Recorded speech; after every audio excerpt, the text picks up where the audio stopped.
ആദ്യം ഞാൻ ശ്രീകുമാറിലേക്ക് പോകുന്നു. ശ്രീകുമാർ, പാർട്ടിക്ക് വിധേയനാണ്, പാർട്ടി അനുസരിക്കുന്ന സാധാരണ പ്രവർത്തകൻ എന്നാണ് രാഹുൽ മാങ്കൂട്ടത്തിൽ ഇന്ന് മാധ്യമങ്ങളോട് പറഞ്ഞത്.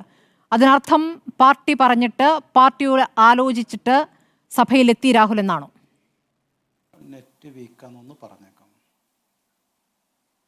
നോക്കൂ ശ്രീമതി സ്മൃതി, നമ്മളിവിടെ മറന്നു പോകുന്നൊരു കാര്യമുണ്ട്. ഇന്ന് എല്ലാ വാർത്താമാധ്യമങ്ങളും എന്ന് വെച്ചാൽ ഏതാണ്ട് ഒരുവിധം വാർത്താമാധ്യമങ്ങളൊക്കെ പറഞ്ഞത് നമ്മുടെ റിപ്പോർട്ടർ ചാനലിൽ ഇത് തന്നെ വെല്ലുവിളിച്ചോ വരവേ എന്നുള്ളതാണ്. സത്യത്തിൽ എനിക്ക് അതിൻ്റെ അർത്ഥം കൃത്യമായിട്ട് ആലോചിച്ചാൽ നമുക്ക് മനസ്സിലാവില്ല. കാരണം രാഹുൽ മാങ്കൂട്ടത്തിൽ ആരെയും വെല്ലുവിളിച്ചിട്ടില്ലെന്ന് മാത്രമല്ല, ആരെയും അവഹേളിച്ചിട്ടുമില്ല.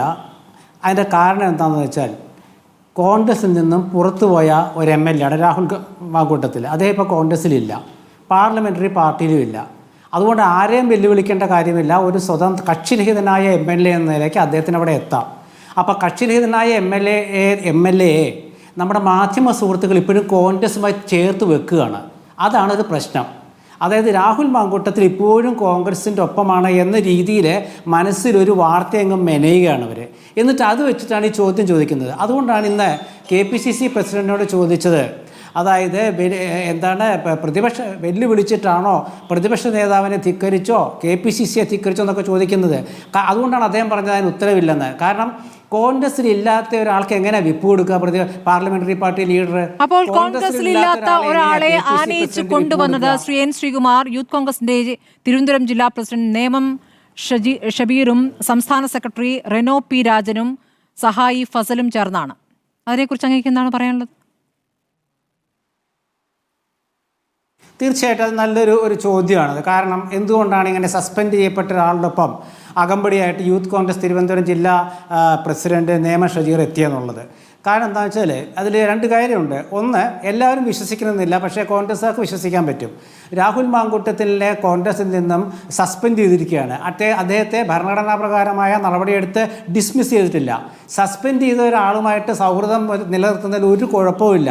പാർട്ടി വേദികളിൽ ക്ഷണിച്ചു കൊണ്ടുപോയി എന്ന് മാത്രമേ നോക്കണ്ടൂ. നേമ ഷജീർ യൂത്ത് കോൺഗ്രസിൻ്റെ വേദി സംഘടിപ്പിച്ചിട്ട് അതിൽ രാഹുൽ മാങ്കൂട്ടത്തിനെ ക്ഷണിച്ചു കൊണ്ടുപോയി പ്രസംഗിച്ചോ എന്ന് മാത്രമേ നോക്കണ്ടൂ. അദ്ദേഹത്തിൻ്റെ കൂടെ എവിടെ വേണമെങ്കിലും പോകാം. അത് കോൺഗ്രസിന് ഒരു പുതുമയുള്ള കാര്യവുമല്ല. അത് കമ്മ്യൂണിസ്റ്റ് പാർട്ടി എന്ന് പറയാൻ പറ്റില്ല. CPM ചില വ്യത്യാസങ്ങളുണ്ട്. കാരണം കണ്ടാൽ മിണ്ടാൻ പാടില്ല എന്നൊക്കെ ഉണ്ട്. കോൺഗ്രസ്സിൽ അങ്ങനെയൊന്നുമില്ല.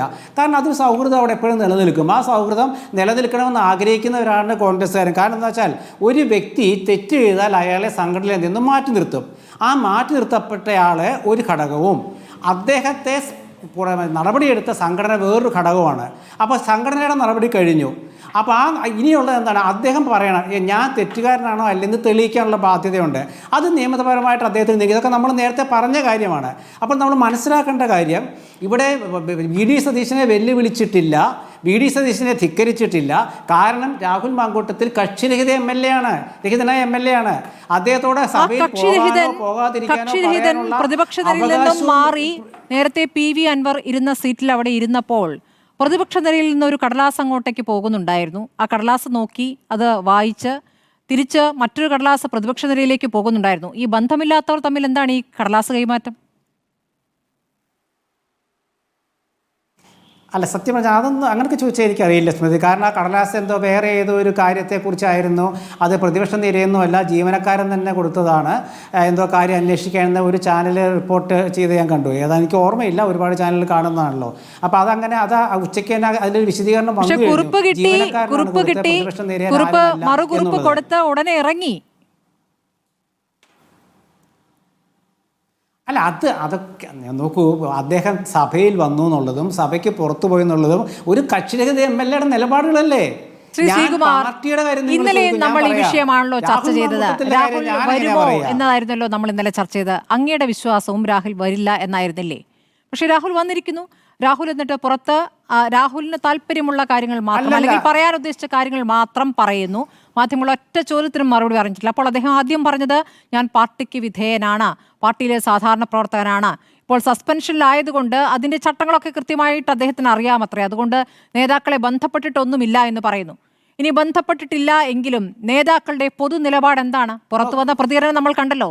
MLA എന്ന നിലയ്ക്ക് അദ്ദേഹത്തിന് വരാം. സാങ്കേതികത്വമല്ലല്ലോ നമ്മൾ ആരും ചോദിക്കുന്നത്. സാങ്കേതികത്വം ഇവിടെ ആരും പഠിപ്പിക്കേണ്ട കാര്യവുമില്ല. നോക്കൂ ശ്രീമതി സ്മൃതി, ഇന്നലെ ഈ ചർച്ചയിൽ ഞാൻ പറഞ്ഞ കാര്യങ്ങൾ വ്യക്തമായിട്ട് ഞാൻ വളരെ ആലോചിച്ച് പറഞ്ഞതാണ്. ഞാൻ എന്താ പറഞ്ഞത്, ഇന്ന് ചരമോപചാര പ്രസംഗം നടക്കുന്ന ദിവസമാണ്. അവിടെ രാഷ്ട്രീയമൊന്നുമില്ല. അത് കഴിഞ്ഞ് നാളെ, ഇന്നലെ പറഞ്ഞത് മറ്റന്നാളത്, അത് കഴിഞ്ഞ് നാളെയാണ് സഭാ നടപടികൾ ആരംഭിക്കുക. ആ സഭാ നടപടികൾ ആരംഭിക്കുമ്പോൾ രാഹുൽ മാങ്കൂട്ടത്തിൽ അസംബ്ലിയിൽ വരുമോ എന്നുള്ളതാണ് ഒരു പ്രശ്നമെന്ന് ഇന്നലെ പറഞ്ഞത്. ഞാൻ വളരെ വ്യക്തമായിട്ട് തന്നെയാണ് പറഞ്ഞത്. ഇന്നത്തെ വിഷയം എന്ന് പറഞ്ഞാൽ അതിൽ രാഷ്ട്രീയമില്ല എന്ന് ഞാൻ പറഞ്ഞിരുന്നു. അപ്പോൾ ഒരു ചരമോപചാര പ്രസംഗം നടക്കുന്ന ഒരു വേദിയിലേക്ക് ഒരു MLA എന്ന നിലയ്ക്ക് അദ്ദേഹത്തിന് വന്നിരിക്കാം. പക്ഷേ നാളെ അദ്ദേഹത്തിന് വരാതിരിക്കാൻ ഒരു കുഴപ്പമില്ല. കാരണം അദ്ദേഹം കക്ഷിരഹിതനായ MLA ആണ്. കോൺഗ്രസിന് ഒരു ബന്ധവുമില്ല, കോൺഗ്രസിന് നിയന്ത്രണവുമില്ല. പക്ഷേ നാളെ അദ്ദേഹം വരുന്ന കാര്യം ഇന്നലെ സംസാരിച്ചത് ഞാൻ എന്താ പറഞ്ഞതെന്നറിയാമോ? അദ്ദേഹത്തെ വളർത്തിയത് കോൺഗ്രസും UDFുമാണ്. കോൺഗ്രസും UDFിനും നാളെ അസംബ്ലിയിൽ ഉയർത്തുന്ന വിഷയങ്ങൾ എന്താണ്? കേരള ജനത അനുഭവിക്കുന്ന ദുര്യോഗങ്ങൾ, പോലീസ് വിഷയം നമ്പർ 1 അത് തന്നെയാണ്. അതിൽ CPMക്കാർക്ക് അടികൊണ്ടതും DYFIക്കാർക്ക് അടികൊണ്ടതും SFIക്കാർക്ക് അടികൊണ്ടതും ഒരു DYFI പ്രവർത്തകൻ കസ്റ്റഡിയിൽ നിന്ന് പുറത്തു വന്ന് 2 മാസം കഴിഞ്ഞ് മരിച്ചതുമൊക്കെ ഉന്നയിക്കാൻ ഒരേ ഒരു വിഭാഗമേ ഉള്ളൂ, UDF. അപ്പോൾ അതുകൊണ്ട് ആ വിഷയം ചർച്ച ചെയ്യുമ്പോൾ അദ്ദേഹം കയറി വന്ന് വിഷയം അദ്ദേഹത്തിൻ്റെ നേരിലേക്ക് കേന്ദ്രീകരിച്ചാൽ UDF രാഷ്ട്രീയമായി അവിടെ ഒരു പ്രതിസന്ധിയിലാകും. അങ്ങനെ വരുത്താൻ രാഹുൽ മാങ്കൂട്ടത്തിൽ ഉദ്ദേശിക്കില്ല എന്നാണ് ഞാൻ ഇന്നലെ പറഞ്ഞത്. അത് നാളെ അദ്ദേഹം വരികയാണെങ്കിൽ തീർച്ചയായിട്ടും ഒരു കാര്യം വളരെ വ്യക്തമാണ്, ഈ UDFിനെയും കോൺഗ്രസിനെയും അദ്ദേഹം പ്രതിസന്ധിയിലാക്കും എന്നുള്ളത് തന്നെയാണ്. അത് നാളത്തെ കാര്യം പറയാൻ പറ്റുള്ളൂ. ഇന്ന് അദ്ദേഹം എന്താ പറഞ്ഞത്? കോൺഗ്രസ്സുകാരനാണ് ഞാൻ. കാരണം അദ്ദേഹം കോൺഗ്രസ്സാണ്, അദ്ദേഹത്തെ ഡിസ്മിസ് ചെയ്തിട്ടില്ല. കോൺഗ്രസ്സാണ് ഞാൻ, പാർട്ടിക്ക് ദോഷകരമായി ഒന്നും ചെയ്യില്ല. ബൂത്തുകളിൽ പ്രവർത്തകർ പോയിട്ട് പണിയെടുക്കുന്ന ഈ കാലത്ത് ഞാനായിട്ടൊരു ബുദ്ധിമുട്ട് വരുത്തില്ല. ഇതൊക്കെ സസ്പെൻഡ് ചെയ്യപ്പെട്ട ആൾ പറയാം. അത് പറയുമ്പോൾ നമ്മൾ എന്താണ് വായിച്ചെടുക്കേണ്ടത്? എന്താണ് അത് ഓരോരുത്തരും വായിച്ചെടുക്കുക. എനിക്ക് അത്ര പറയാനുള്ളൂ. പിന്നെ ഈ വിഷയം നമ്മൾ ഇപ്പോൾ പറഞ്ഞല്ല, രാഹുൽ മാങ്കൂട്ടത്തിൻ്റെ MLA എന്ന നിലയ്ക്കുള്ള സാങ്കേതികത്വം.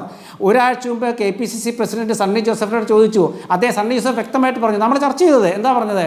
അദ്ദേഹം ഒരു MLA ആണ്, അദ്ദേഹത്തിന് സഭയിൽ വരികയോ വരാതിരിക്കുകയോ ചെയ്യാം. പക്ഷേ കോൺഗ്രസിന് അതൊരു വിഷയമല്ല. കോൺഗ്രസ് വേദികളിലോ അല്ലെങ്കിൽ കോൺഗ്രസിൻ്റെ പാർലമെൻ്ററി പാർട്ടിയിലോ അദ്ദേഹം പങ്കെടുക്കുന്നുമില്ല, പങ്കെടുപ്പിക്കുകയുമില്ല. അതെങ്ങനെയാണ് പങ്കെടുക്കേണ്ടി വരുന്ന സാഹചര്യം എങ്ങനെയാണെന്ന് വെച്ചാൽ അദ്ദേഹത്തിൻ്റെ പേരിലുള്ള ആക്ഷേപവും കറയൊക്കെ കഴുകി കളഞ്ഞ് മടങ്ങി വരണം. അങ്ങനെ മടങ്ങി വന്ന ഒരുപാട് പേര് കോൺഗ്രസ്സിലുണ്ട്. അങ്ങനെ മടങ്ങി വരാതെ അപ്പുറത്ത് CPMൽ കുറേ പേര് ഇപ്പോഴും ഇരിപ്പുന്നുണ്ട്. അവിടെ ഒരു നടപടി എടുക്കാത്തവരുണ്ട്. അതൊക്കെ നമ്മളെ നീ പറയാൻ എനിക്ക് ഇഷ്ടമില്ലാത്തതുകൊണ്ട് ഞാൻ പറയാതിരിക്കുക. പക്ഷേ ജനങ്ങൾ മനസ്സിലാക്കുന്ന ഒരു വിഷയം ഉണ്ടെന്ന്, കോൺഗ്രസിന് നടപടിയെടുത്തു. ആ കോൺഗ്രസ് നടപടിയെടുത്തയാൾ ഒരു കക്ഷിരഹിത MLA ആണ്. കക്ഷിരഹിത MLA നിയന്ത്രിക്കണമെന്ന് പറയുന്നതിൻ്റെ തെറ്റാണ്. പക്ഷേ മാധ്യമങ്ങൾ ഇപ്പോഴും രാഹുൽ മാങ്കൂട്ടത്തിലെ കോൺഗ്രസിൻ്റെ ഒരു ഭാഗമായി നിലനിർത്തിക്കൊണ്ടാണ് ചോദ്യങ്ങൾ ചോദിക്കുന്നതും കഥകൾ മെനയുന്നതും. ഇന്ന് റിപ്പോർട്ടർ ചാനൽ തന്നെ ഞെട്ടിപ്പിക്കുന്ന ഒരു വാർത്തയാണ് ഞാൻ കേട്ടത്. കോൺഗ്രസിനെ പിളർത്തിക്കൊണ്ട്. എന്താണ് സ്മൃതി ഇത്? കോൺഗ്രസിനെ പിളർത്തിക്കൊണ്ടോ? എവിടെ പിളർന്നു കോൺഗ്രസ്? കോൺഗ്രസിലെ ഭിന്നതകളോ അഭിപ്രായ വ്യത്യാസങ്ങളോ ഉണ്ടെങ്കിൽ അതൊക്കെ പരസ്യമായി വന്നതാണ്. ഇത് കോൺഗ്രസ് എവിടെ പിളർത്തി എന്നായി പറയുന്നത്? നമുക്കത് അടുത്ത ഘട്ടത്തിൽ സംസാരിക്കാം. ശ്രീകുമാർ, ഇതിൽ ഈ വിഷയത്തിൽ രാഹുൽ മാങ്കൂട്ടത്തിൽ പാർട്ടിയിലില്ല എന്ന് ഉറപ്പിച്ചു പറഞ്ഞുകൊണ്ടേയിരിക്കുന്നത് VD സതീശൻ മാത്രമാണ് എന്ന് അങ്ങ് ഓർക്കണം. മറ്റു നേതാക്കളൊക്കെ MLA എന്ന നിലയ്ക്ക് രാഹുൽ മാങ്കൂട്ടത്തിന് വരാനുള്ള അവകാശത്തെക്കുറിച്ച് വാതോരാതെ സംസാരിക്കുന്നു. കേസില്ലല്ലോ എന്ന് പറയുന്നവരുമുണ്ട്. അപ്പോൾ എന്താണ് യഥാർത്ഥത്തിൽ സംഭവിക്കുന്നത്? VD സതീശൻ ചേർത്ത് നിർത്തിയിരുന്ന നേതാക്കൾ യുവ നേതാക്കൾ VD സതീശനെ കൈവിട്ടു. അതോടൊപ്പം തന്നെ ഇതൊരു അവസരമാക്കി എടുത്തിരിക്കുന്നു മറ്റു പല നേതാക്കളും എന്ന വിവരങ്ങളും പുറത്തു വരുന്നുണ്ട്.